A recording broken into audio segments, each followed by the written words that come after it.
আল্লাহ বলেন ইন্নামাল হায়াতুদ দুনিয়া লাইবুন ওয়া লাহব, দুনিয়া খেল তামাশা ছাড়া কিছুই না।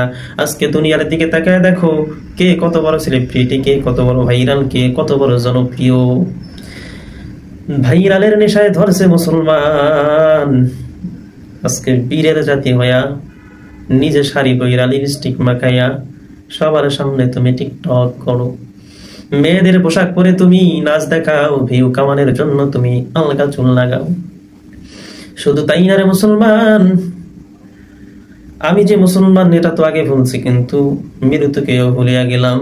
কই জাহান্নাম, কই জান্নাত, কই কবর, কই হাসুর, সব ভুলিয়া এখন ভাইরালের নেশায় ধরছে আমারে। এর দুনিয়ার মুসলমান যুবক ভাইরা, আমাদের ঐতিহ্য কি ছিল? নিজের অস্তিত্ব বিলীন করিয়া নিজেকে হাফ লেডিস বানাইয়া জাতির সামনে উপস্থাপন করো, নিজেকে পুরুষ দাবি করো, কেমনে করিয়া জানি না।